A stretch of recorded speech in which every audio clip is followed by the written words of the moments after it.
Whether you're a skeptic or a believer, join me, Rob McConnell, as together we'll investigate the world of the paranormal and the science of parapsychology here on the X-Zone Radio TV show on XZBN and the X-Zone TV channel on Simul TV.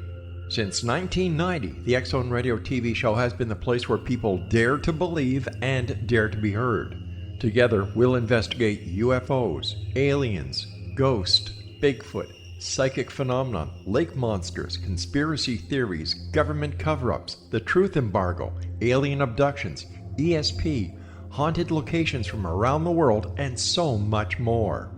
With over 28 years of broadcasting and more than 4,500 individual guests, the X-Zone is truly a place where fact is fiction and fiction is reality, as evidenced by the credibility, integrity, and professionalism of the guests that we bring to our international audience. If you have seen a UFO, had a close encounter, seen a ghost, Bigfoot, lake monster, or a story that you would like to share or have investigated, contact me, Rob McConnell, by sending me your email to xzone@xzoneradiotv.com, or you can call toll-free 1-800-610-7035, extension 143, and on Skype, X-Zone Radio TV. For more information on the X-Zone Radio TV show with yours truly, Rob McConnell, visit www.xzoneradiotv.com or www.xzonetvchannel.com or simultv.com and xzbn.net. Until next we meet here in the X-Zone from our broadcast center and studios in Hamilton, Ontario, Canada, always remember, X-Zone Nation, keep your eyes to the sky and your heart in the light.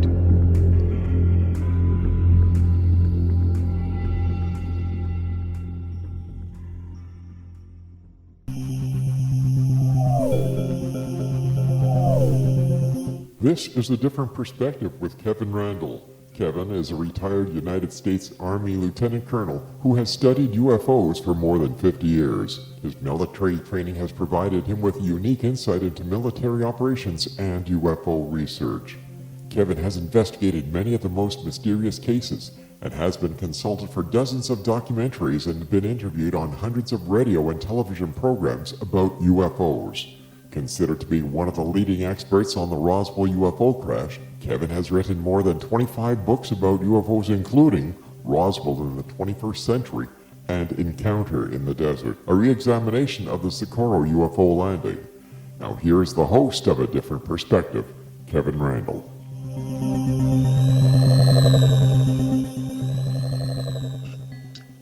And welcome to this edition of A Different Perspective. In just a moment, I'm going to be joined by Ryan Wood. We're going to be talking about, Wikipedia's bias, anti-UFO bias, and we'll be talking a little bit about MJ-12. But before we go, I have to rant once again. Just the other day, almost gave it away here.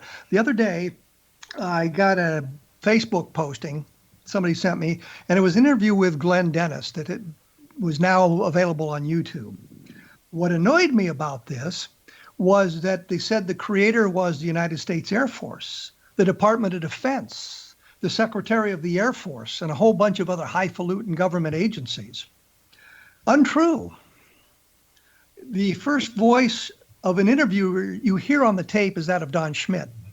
The second voice you hear is Mark Wolf, and the third voice of an interview you hear is mine. They didn't create it. We did. It was an interview with Glenn Dennis talking about his nonsensical story of the missing nurse and all of that stuff. It was done in November of 1990 in Roswell, New Mexico.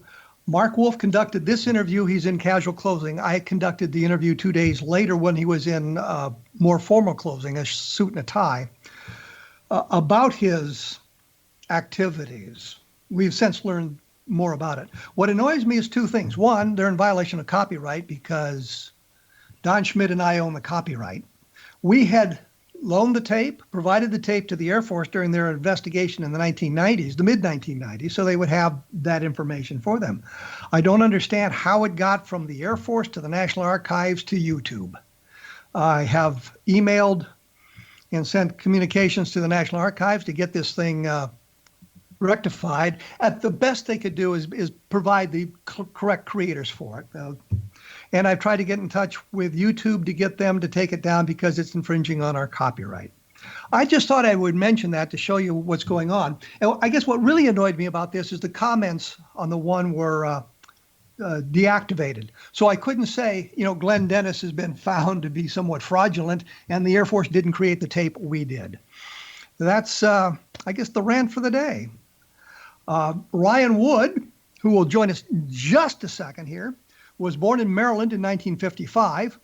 First became interested in UFOs when his father, Dr. Robert Wood, a name I think a lot of you may know, was engaged in deciphering the physics of UFOs while managing a research project on anti-gravity for McDonnell Douglas. Ryan is now regarded as a leading authority on the top secret classified Majestic 12 intelligence documents and the 1941 Cape Girardeau, Missouri UFO crash. Frequent lecturer on the UFO subject, Ryan has taught college courses and made numerous presentations about UFOs to civic organizations and at ufology conferences.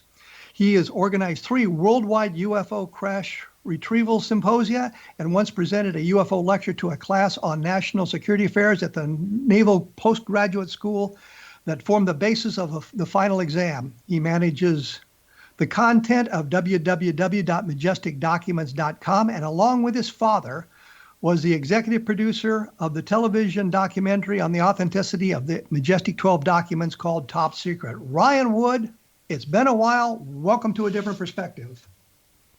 Well, thanks, Kevin. It's great to be with you and catch up with your audience. Couple of quick corrections. I think we actually did 7 UFO crash retrieval conferences, and actually the proceedings, the written 200-page bound proceedings, of which I think you were in the 7th edition. I think it was in the 6th. The 6th. You're right. Yeah, that's okay. 6th or 7th, they're all there. People can read the descriptions on Amazon and see what catches their fancy. But actually, I can blame this on you because I used an old bio that I had to pull off the internet because I didn't get a response when I asked for a bio. So I used the best I could find. I knew there was going to be some updates to it. So update away. That's good. So that was, the long and short of it is that I've been sort of off the radar for the past, I'd say 10 years. Although I'm stay interested, but I've been primarily working on my day job. But I think your audience might enjoy the story of the Naval Postgraduate School final exam. That is and very actually intriguing. You would too, Kevin, I think. Yeah, I was going to say, it's very intriguing. Go. Yeah, so the way this happened was I was at the Association of Retired Air Force Officers in San Francisco. One time I just joined as a member, although I was never an Air Force Intelligence Associate member, Air Force officer. And I went to several of their meetings, and one time I was talking to the people at the table and showed them the Special Operations Manual, Extraterrestrial Entities, Technology, Recovery, and Disposal. And the guy said, wow, that's really pretty interesting. Would you be willing to come talk about that? Captain Frank Patho was the guy there who taught the course on national security affairs. And I said, sure. So they actually, paid me a few $100, and I went down to Monterey and showed up for basically a 2-hour lecture with a break in between for about, I'd say 20 officers, some European, some U.S., and the whole course was on critical thinking at the Naval Postgraduate School. And so what I did was I basically tried to bracket the world of ufology into there are people that study abductions like John Mack before he passed away in his book, and people who study different aspects of the field. And I said, well, I just focus on documents and sort of military history, and then went in and talked about the Majestic documents. And the funny thing about it was that although I had a good time and I had some feedback from the professor, he really didn't tell me what the final exam assignment was for these people. But no doubt I suspect that they were asked to try to discern the wheat from the chaff and what they thought was believable and why. But anyway, it was an interesting interface into our national security education establishment. And well, we'll talk about MJ-12 here in a little while. But sure. As I said, the thing that interested me, that got me involved in trying to get in touch with you again after these years, was the email that you'd sent out to an awful lot of people that about Wikipedia and its anti-UFO bias. And I thought that's kind of an interesting thing. And I've looked at some of the UFO stuff on there, and I'm not sure that there's a major anti-UFO bias. What kind of tripped your trigger on that? Well, I mean, this is not the first time that I sort of flagged this. And, one example was maybe a couple of years ago, I was talking to Jan Harzan, who's the head of the Mutual UFO Network. And I said, Jan, your Wikipedia site for MUFON is terrible. It doesn't do any sort of a decent job of explaining who you guys are, what your scientific method process is, the journal. I mean, it was a page or two, and he assigned his public relations person to go expand it, and they did that, and it was up for a few weeks, and then the people came in and sort of edited it down to nothing. And as I just looked at it again today, so it's again,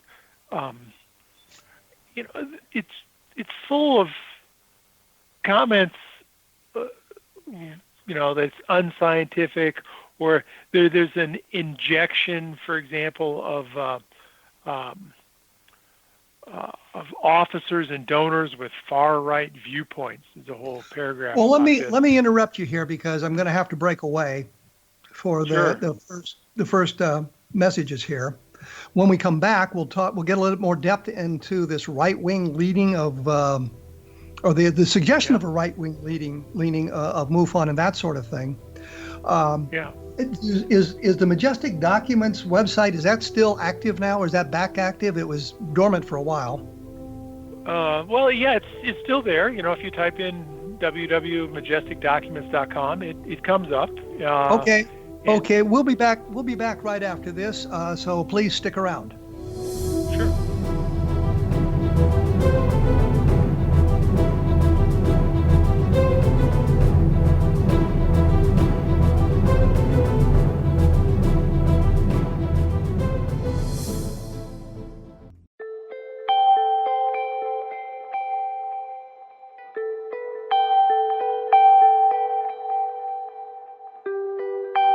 It's hard to listen to the news without realizing we're living in volatile, unprecedented times. Yet never has there been such an opportunity to transform the human condition. As old structures fail, where can we find the guidance to co-create a better way? Find Your Path Home is an ever-evolving, leading-edge information, education, and healing resource center designed to support and guide you on your path to unity and enlightenment. Based on sound principles employed by shaman worldwide, we provide techniques that can support you through the current transitions, offering online shamanic classes, international long-distance shamanic healing sessions, complimentary Mission Evolution radio episodes and Stairway to Heaven TV vignettes, seminars, retreats, and much more.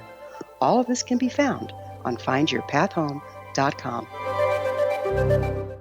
So I was watching the X Zone TV channel last night when I was abducted by aliens, and they kept repeating to me over and over again, simultv.com, simultv.com. What's simultv.com? That's what I asked them. They had it written on the side of their UFO. How do you spell that? UFO. No, I mean simultv.com. simultv.com. simultv.com. Right. simultv.com. Interesting that you were abducted by aliens in a simultv.com UFO last night. Oh, yeah? Yeah. Now that you mention it, I remember now last night I was awakened from a deep sleep. My great-grandmother was standing there. She said she'd come from the hereafter to tell me about simultv.com. She even spelled it out for me. simultv.com, sonny boy. simultv.com. simultv.com, sonny boy. Wow. Yeah. Guys, you'll never guess what my psychic guru just told me. simultv.com. Exactly. Are you guys psychic too? Of course. We all know about simultv.com. simultv.com.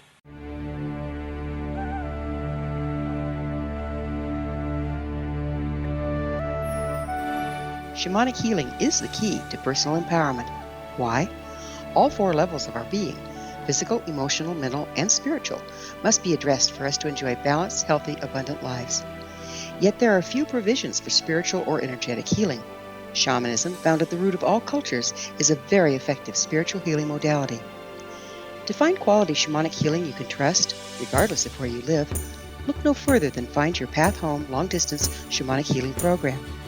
All Path Home long-distance healing practitioners have been trained and certified through Path Home Shamanic Art School. Change your life. Live abundantly. Schedule a long-distance shamanic healing session with Wilda Wieka or one of her quality practitioners today at findyourpathhome.com.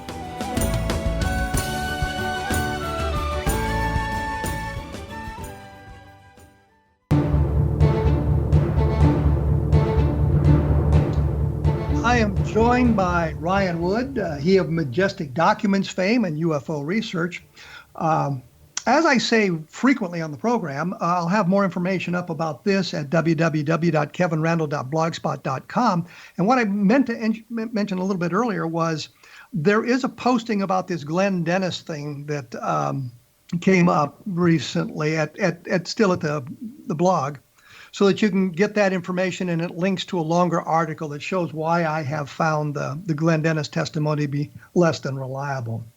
So as I say, as I guess Ryan was saying just before we went away, that the MUFON page gets edited frequently by rabid skeptics, debunkers, and suggests sort of a right-wing leaning toward the organization. Is that what it's today? Yeah. Yeah, I mean, it's when you look at it. There's a paragraph about this, but it's just disingenuous. I mean, if you take any organization with 20,000 members in it, I guarantee you can find some weirdos in it, and then they latch on to it and publish it where the counterpoint is not shown, that the vast majority are of the scientific method, and they're not. Well, there has been people. There has been some criticism of MUFON lately by members of the organization. I know a number of state directors quit because of the direction it had taken, and by that I mean less scientific oriented, not necessarily right or left wing, but the scientific orientation. And there's some other state directors and some other membership that is more than a little bit worried about the direction the organization has taken. Yeah, I mean, I'm not really in touch with the details about this, and I'll take you at your word. I just think it's a big place, and that the point is that it's not just MUFON. If you look at Flying Saucer Review, for example, or you look at Rich Dolan's website, or the Wikipedia entry for there, and I've talked to a few of the people that have been in the field for recently, and they tend to agree that despite efforts to make it more fair and provide more details. I'm reminded actually of one person who wrote up the Cape Girardeau UFO crash and put it out there and highly referenced and so forth, and it just got dug into in an aggressive way to debunk it. Well, and I'm sure you've experienced this with, for example, Kevin, you're an expert in Roswell. I mean, if you go to the Roswell UFO crash site or UFO Wikipedia entry, what does it say? I see it. It's 10 times longer. No, I would say 5 times longer than the MUFON site. If you were to go through this, I'm sure that you'd find all sorts of subtleties that are manipulated. Well, you've mentioned the Cape Girardeau thing. I mentioned the Cape Girardeau thing, and you brought that up as an example. What is the Cape Girardeau sighting, and how is that different from other sightings? Because from what I understand, it's basically secondhand information. There are no firsthand testimonies for it. Well, that's true. I mean, you have no firsthand, as it's difficult to find firsthand testimony for Roswell. But not at the beginning of the investigation. There was plenty of firsthand witnesses available. Some of them proved to be less than reliable, but there were plenty of firsthand witnesses. With Cape Girardeau, I don't know of anybody who talked about it in a firsthand at any point during the investigations. Well, that's true. It was 1941. It was earlier than 47. The closest witness testimony you have is the deathbed confession of Reverend Huffman, or actually of Flo Huffman, the wife of Reverend Huffman, to Charlotte Mann. Well, let's get to some of the. Well, I was going to say, let's identify some of the players. Charlotte Mann is the woman who came forward and talked about the story in the beginning. And this was a UFO crash in Cape Girardeau in 1941. Her father had been out and had interacted with the military when they found this downed object and the bodies her grandfather. Her grandfather of the Reverend Huffman, who was, the story is that Reverend Huffman was called to the scene and driven from downtown Cape Girardeau, where he was a Baptist preacher, to give blessings to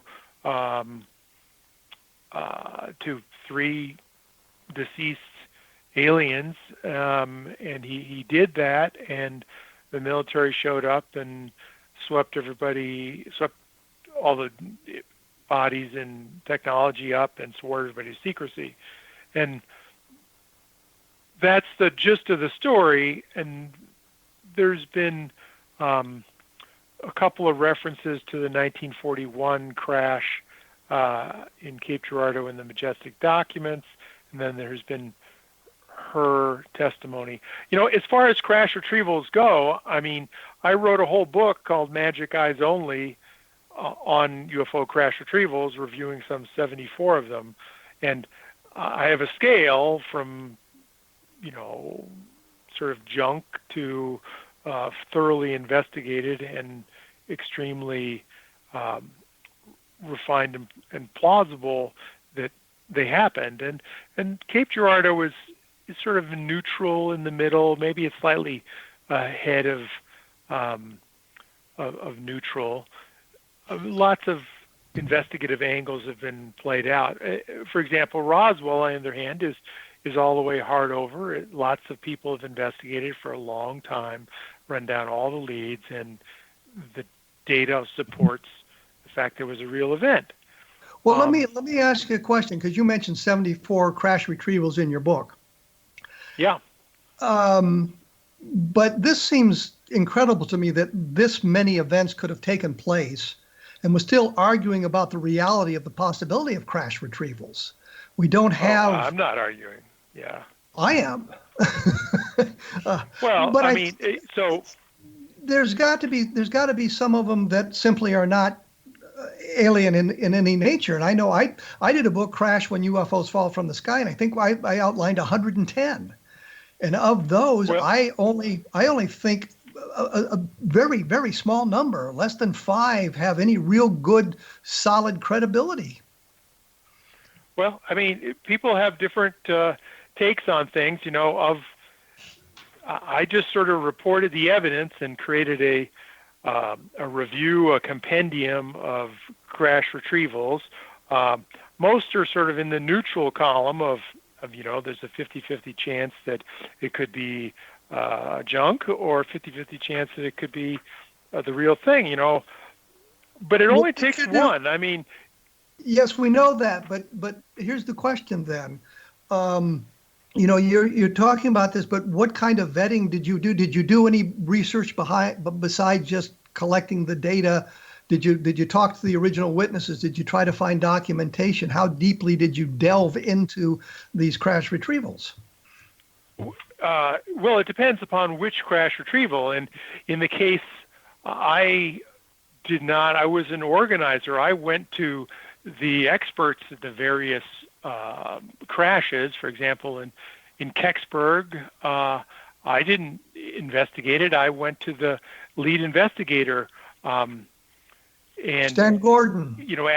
Stan Gordon, and asked him. Thank you for pulling that out for me. And asked him to, I wrote up 5 pages about it and asked him to review it, and he would edit it and capture what he thought was the best details. And as I recall, I had you review the Roswell section. I don't think that's right. I don't think I reviewed the Roswell section. I don't remember that. Well, I know Stan did. Stan Friedman, now deceased. But Kingman and Del Rio, and there's Kingman a lot. Is a hoax. Kingman is a hoax. In your opinion? No. There's no evidence whatsoever for it. Art Stansel turned out to be not reliable because he told the boys, the teenagers who interviewed him first, that when he drank, he tended to make up stories, and they visited him on a Saturday afternoon after he'd been drinking beer for part of the day. The only documentation he offered was a calendar page that said he had some kind of special report. None of the evidence ever checked out. The woman who came forward and said that her husband had been involved in it turned out to be a liar. And her daughter told me that her husband supposedly was killed in Vietnam, but he had sent her a letter about this whole Kingman thing. And the daughter called me and told me that's not true. Her father was still alive. So Kingman has been pretty well blown out of the water. Well, I'd love to, put you on the debate stage with Nick Redfern on this. And the two men that sort of kicked it off were Jeff Young and Paul Chathman conducted an interview with the source of let me interrupt you, but I don't want to go down the individual crashes. I've got a break coming. I have to break. We will be back with Ryan Wood. We'll continue the discussion of Kingman to get all the evidence in and all the little bits and pieces going. Take a look at my blog at www.kevinrandle.blogspot.com, and his is www.majesticdocuments.com. We will be back right after this, so please stick around.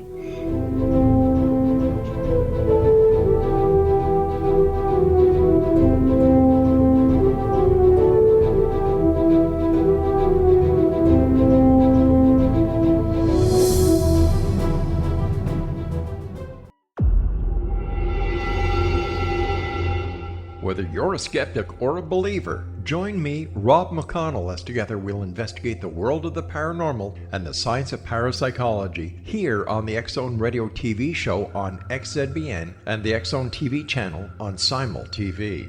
Since 1990, the X-Zone Radio TV show has been the place where people dare to believe and dare to be heard.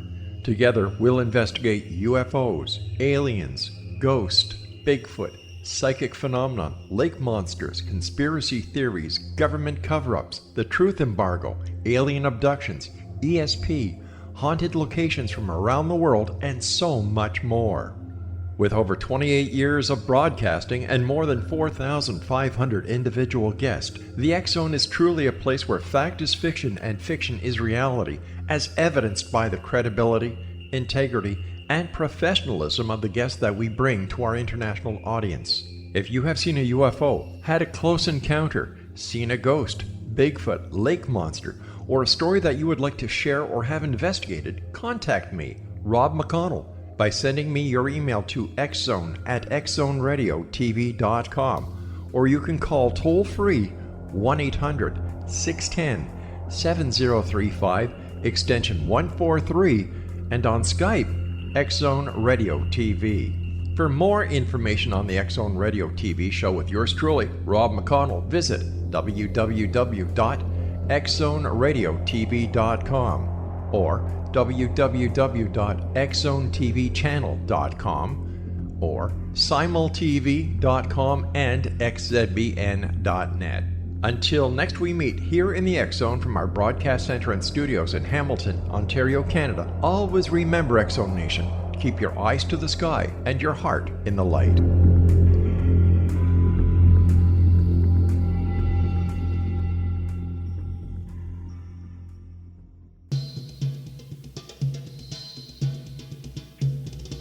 I am here with Ryan Wood. The conversation has gone in a direction I did not expect, but we'll continue with that.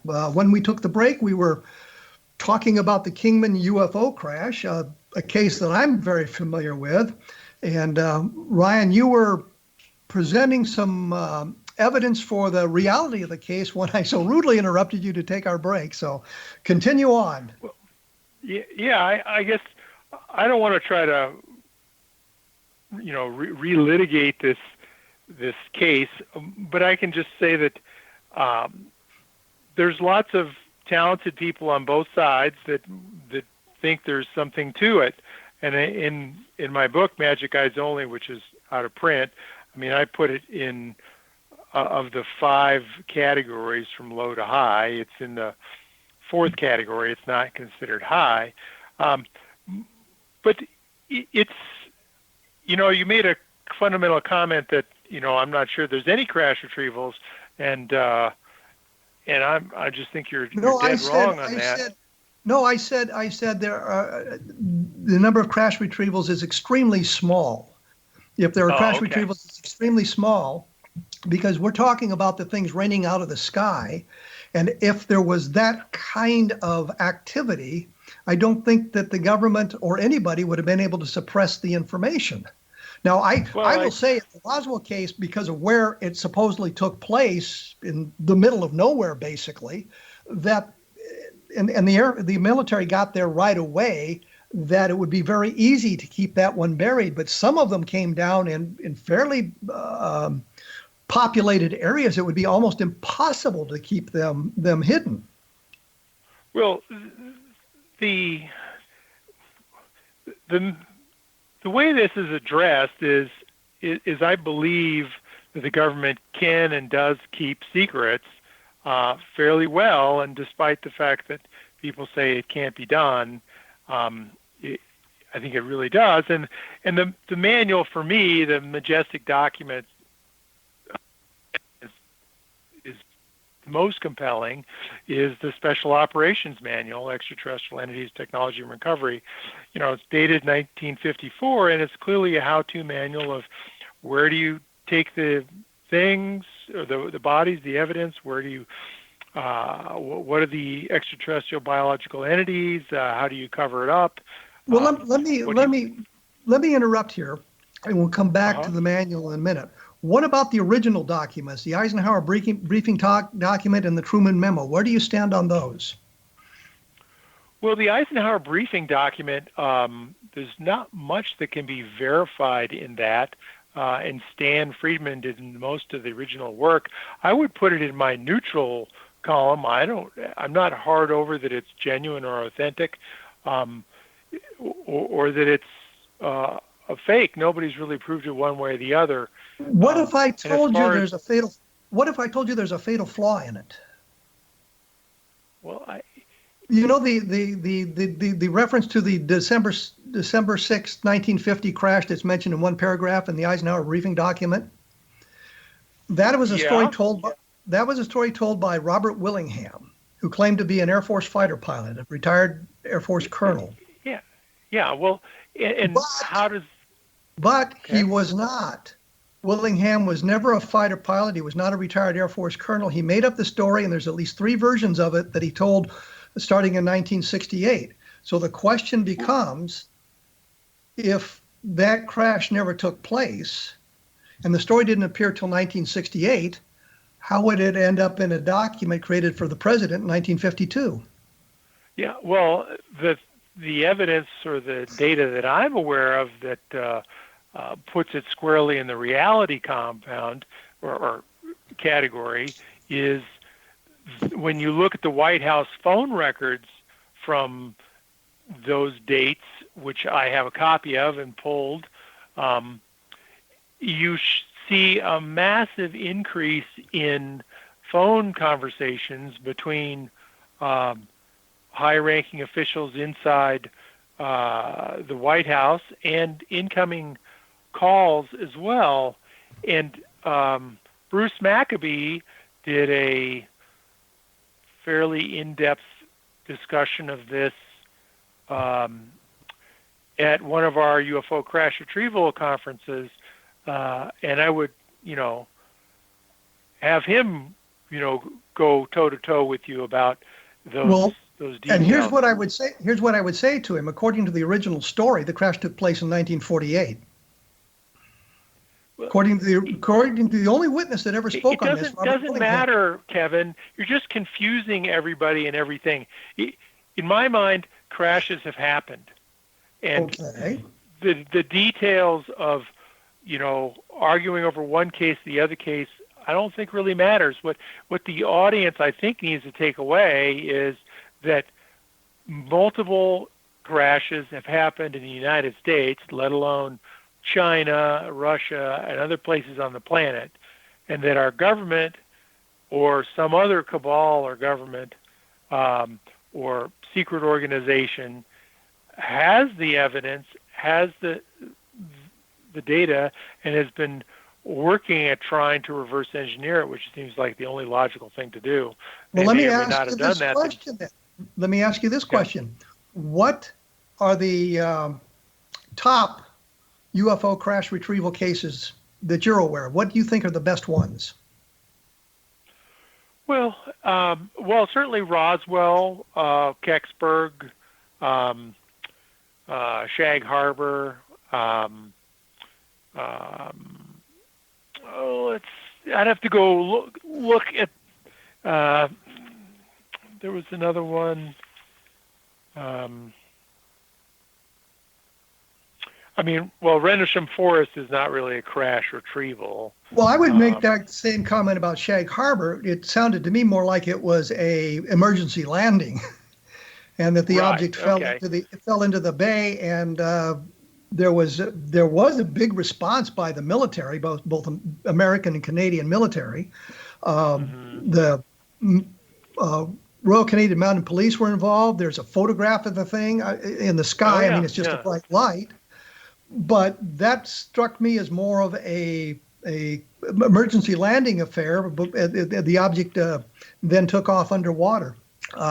Those were the ones I would have picked if I was to say, they're the ones we need to really look at. Those are the ones I would pick as legitimate. But there's, you said there, I think you have 74 in your book. Yeah. I mean, I have 74. There's some I did not include, and I have actually another 25 on my desk waiting for the second edition. A lot of it came from the work that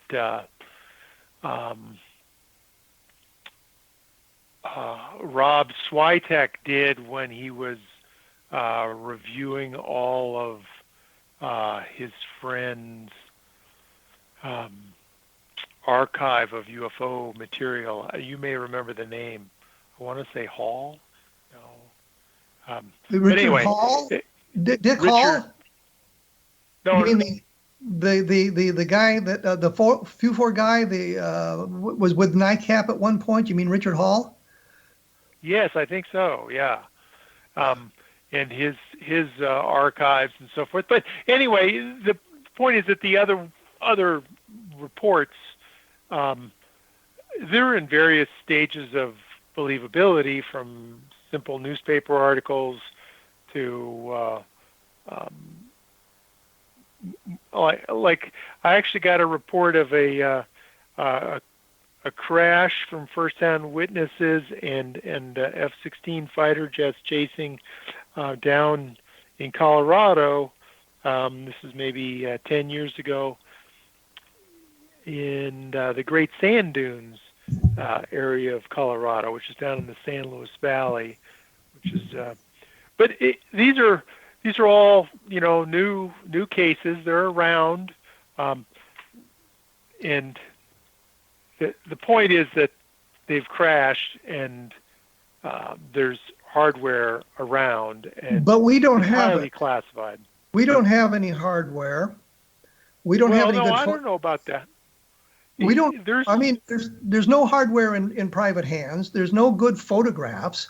We're left with basically the testimony of the witness, and some of the people I find extremely reliable. I think of Edwin Easley at the Roswell case, who had been the provost marshal at Roswell in 1947, and told me that it was extraterrestrial. I mean, I find him extremely reliable, but a lot of these are based on single witnesses, and you mentioned in the Cape Girardeau case, we don't even have a first-hand witness on that one. We have a very nice woman, Charlotte Mann. I talked to her. She's very, very nice woman, but it's a sort of family tradition history. It's not really good, solid evidence. Well, you have a couple of documents as well as her testimony, and there's a whole book that's written by a guy by the name of Smith, I think. I don't have it in front of me. All about the Cape Girardeau crash, and it just, for me, it's not really the critical thing. I mean, the thing that sets it all off is the Special Operations Manual. And its authenticity, which I'm thoroughly engulfed in, and it clearly describes the craft and the type of extraterrestrial entities. We'll talk about the manual right after this. I'll be back with Ryan Wood. We'll talk about the Majestic Manual. Take a look at my blog, www.kevinrandle.blogspot.com, and take a look at www.majesticdocuments.com, because there's stuff about the manual up there that you can take a look at. We will be back right after this, so please stick around.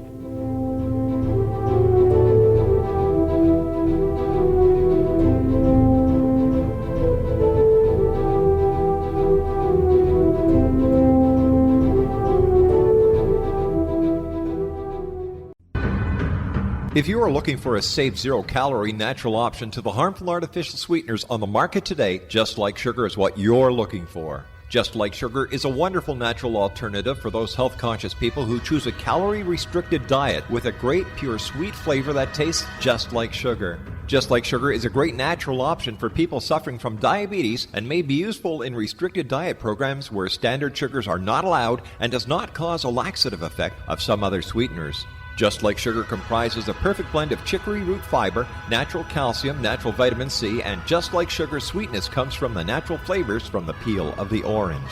Just Like Sugar is a natural alternative to harmful artificial sweeteners and will change the way that you believe all natural sweetener products taste. Just Like Sugar is available at your local Whole Foods markets, Wild Oats markets, Henry's, Sun Harvest, and many other fine natural food stores in the U.S., Canada, and worldwide. They are here, and they've been here for thousands of years, making their presence known in the shadows. They might be seen by a lonely motorist on a deserted road late at night, or by a frightened and confused husband in the bedroom he is sharing with his wife. But who are they? What do they want? Why are they here? Perhaps most concerning, has the government been aware of their presence all along? The new book by Ellie Marzulli, UFO Disclosure, The 70-Year Cover-Up Exposed, delves into the world of UFOs. Can full disclosure be soon? Order now and receive a free hour and 37-minute DVD on the UFO phenomenon. UFOs are real. Get both the book and the DVD, a $40 value, for only $19.99. To order your book and DVD today, go to lamarzulli.net. That's LAMARZULLI.net. You have heard of the X Zone? Now watch it on Simul TV, plus 500 video games, live TV channels, free video on demand, worldwide, and more. Does this sound like tomorrow's television? Well, it is, but you can have it today, right now. It is Simul TV. Simul TV offers what the others only wish they could provide. 15 exclusive channels like X-Zone, Sci-Fi, and Horror. We are worldwide. No other provider offers that. 500 built-in video games. No need to have an extra expensive system. We have them included. Free video on demand.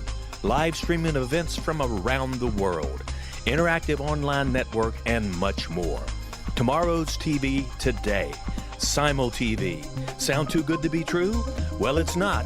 You can have Simul TV today. Sign up at simultv.com. Do it today.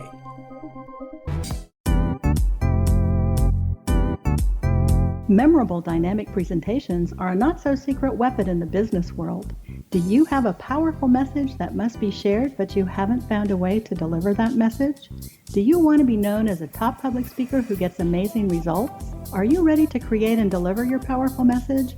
Thomas Hides can help you create and deliver your speech to get the results you desire. Visit iconquality.com. Did you expect your business to flourish, but instead it plateaued or didn't get off the ground yet?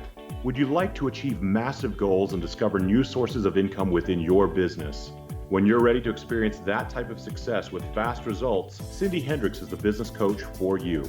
Her work with entrepreneurs and business owners has been life-changing. To get you and your business where you want to be, go to imaginemoresuccess.com.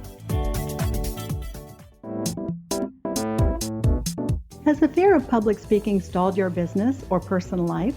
What would you give to develop and maintain supreme confidence? Have an invaluable private program to always perform at your best. Imagine how you would feel. You can have all that and so much more today with Thomas Hides' life-changing course called Number One Fear Unleashed.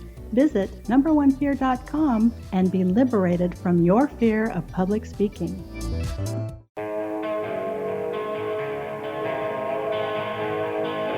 I am here with Ryan Wood. We've been talking UFO crash retrievals, and dancing around MJ-12 quite a bit, especially the operations manual. So since we've danced around that, and I promised we'd talk about it, Ryan, what is the special operations manual? Well, it came as a roll of 35 millimeter undeveloped film to Don Berliner in like 94, I think. And it was just after the Oshkosh big fly-in in Wisconsin, and the postmark on the material sent out was from the Quillen Pharmacy in Oshkosh, or in Wisconsin, La Crosse, Wisconsin. But when Don got it, he developed all the pages, and lo and behold, it was 35 millimeter negatives of a gentleman that sort of folded open the document titled Extraterrestrial Entities, Technology Recovery and Disposal, Top Secret, Magic, Eyes Only. Warning, this document is top secret, magic, eyes only, containing compartmentalized information essential to the national security of the United States, eyes only access. Herein material strictly limited to personnel possessing MJ-12 clearance level. Examination or use by unauthorized personnel is strictly forbidden and punishable by federal law. So that's the warning page that is on the inside of every single page throughout the entire 32-page manual. But what you're saying is there's basically no provenance for it. It came. Oh no. The manual was mailed and it was received, and then you start to examine it and look for provenance. The first thing you notice is that it was stamped on the inside page, Kirkland Air Force Base, Unit KB-88. So presumably it came from Kirkland Air Force Base. And then, but you said it was mailed from Oshkosh, Wisconsin.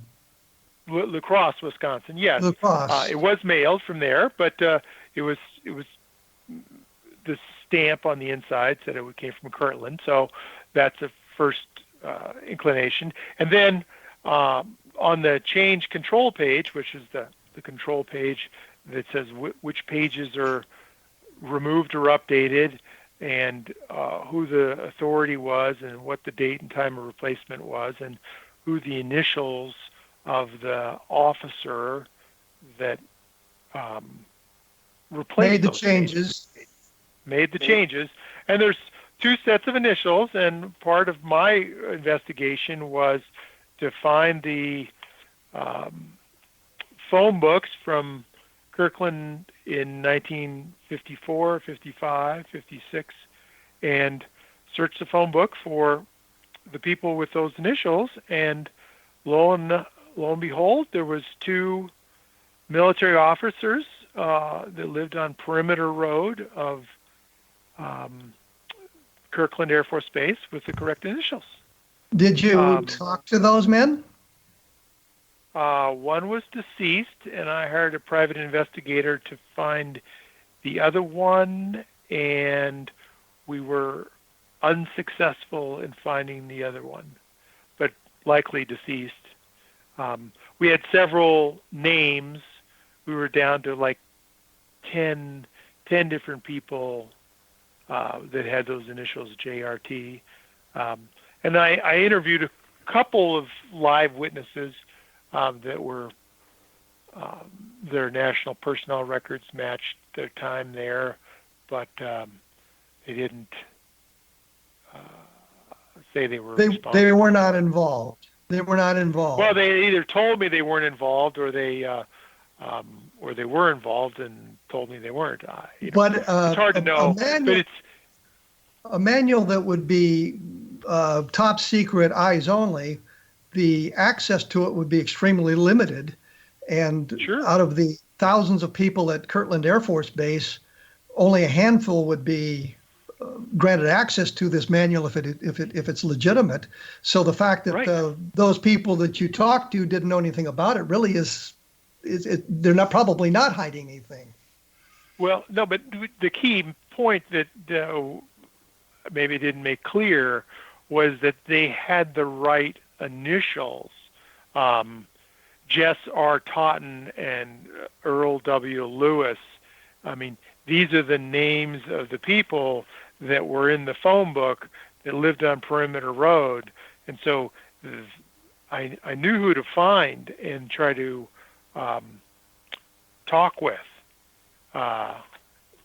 And so there was no other EWLs or JRTs that were like in the phone book.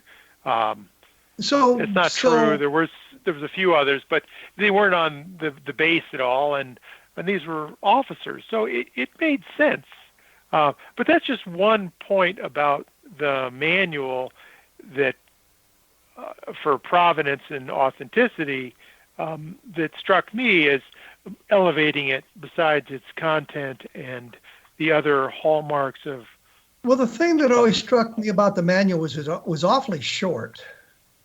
A manual of 35 pages seemed awfully short to me, and that there should have been additional information available. And it seemed to me that there were some anachronisms in it as well that kind of argued against authenticity. Well, there was an appendix and references where there were considerable other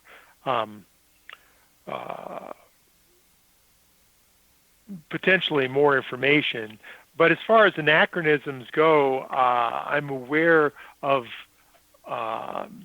none that haven't been resolved. I mean, some people said, oh, it's got a War Office logo on the front page, but and the War Office went out of business in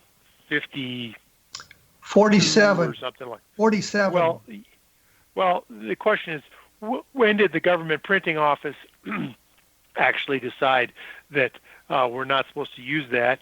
But it didn't matter, because I just went to the Stanford Library and pulled many other manuals that were known authentic right off the shelf with the War Department logo printed right on it. So yes, but what were the dates of those? Oh, they were 1954, 1955. I mean, there was. Okay. It was clearly not. That was one thing that was brought up, and there's other things that bode for authenticity. For example, the word screwdriver is 2 words instead of 1 word as it would be used today, and there's lots of subtle things in there, like the real problem. UFO. The real problem is you don't have a provenance. You know, it's a document that just showed up at Don Berliner's mailbox, and you haven't found a copy of the manual at Kirtland, for example. Well, of course. And to Kevin, you know, you're a former Air Force guy. Do you think that you can just walk into the National Archives and get a top secret manual like this? No, you're not going to be able to get it declassified. It's the most highly classified subject on the planet from the U.S. government. Well, granted, but what I'm saying here is there's in the whole mythos of MJ-12, we have no documents with a provenance. We can't go to a government agency and find an MJ-12 document that's legitimate. Well, that's not quite true. I mean, they're not as compelling or interesting as ones you might think of. For example, there's on the Majestic Documents website, there's a column called Official UFO Documents from the National Archives, and there's a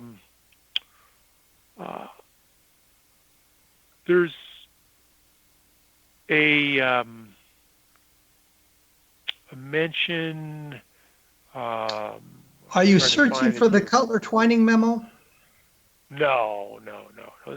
This is one that Blount Evans to Robley Evans from Lieutenant Colonel Blount. Well, let's break it right there. 1950, and it talks about crashed UFOs. And being we're going to have to classified break it right top there, Ryan. I'm out of time. We're out of time. I need to thank you for taking your time to discuss all of this with us tonight. I appreciate your time and your effort here. The website is www.majesticdocuments.com. And you can get some more information about the Majestic 12 manual and that sort of thing. I'll have information up and links to some of this at my blog at www.kevinrandle.blogspot.com. Can't do it. www.kevinrandle.blogspot.com. There we go. Next week, we're going to be talking with John Burroughs. I think he's going to have some interesting things to say about the Rendlesham Forest case. I had an opportunity to talk to him just a couple of days after we had interviewed Charles Halt on this program, and he gave me a call and wanted to update me on some of the activities around the Rendlesham Forest investigation. We'll chat with him about that, see what we can learn about that. As always, take a look at Roswell in the 21st century. Take a look at Encounters in the Desert. We will be back in 167 hours, so be looking for us, and we'll chat with you later. Thank you for listening.